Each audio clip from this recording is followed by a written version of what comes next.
அண்ணா நீயானா இந்த சினிமால வருது நீயானது எங்க நம்ப ஐயோ. ஸோ ஹாய்ங்க எல்லாருக்கும் வணக்கம். நான் தான் உங்கள் பிகே அஃபிஷியல். ஸோ இந்த வீடியோவில் என்ன பார்க்க போகிறோம்னா, ரீசெண்டாக நம்ம ஆயிலத்துக்கு போயிருந்தோம். ஸோ ஆயிலத்தில் வந்து அதாவது பில்லா அப்படின்ற ஒரு காளையை வந்து நாங்கள் பார்த்தோம். பார்க்க ரொம்ப பயங்கரமாக இருந்தது. உடம்பும் தோரணையும் ரொம்ப சூப்பராக இருந்தது. ஸோ அங்கே போய் ஒரு சில சம்பவம் நடந்தது. அதுதான் இந்த ஷார்ட்ஸில் பதிவு பண்ணியிருக்கேன். ஸோ மறக்காம இந்த ஷார்ட்ஸை ஃபுல்லாக பாருங்க. ஏன் நான் செவனாடு இருக்கேன் என்ன வந்து வம்பிருக்கிறேன்.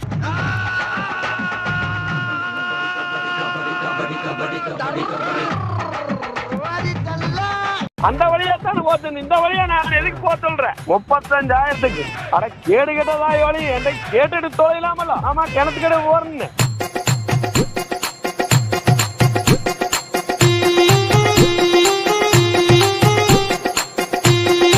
ஏற்றத்திலையும் இறக்கத்திலையும் கூட்டி போறானே.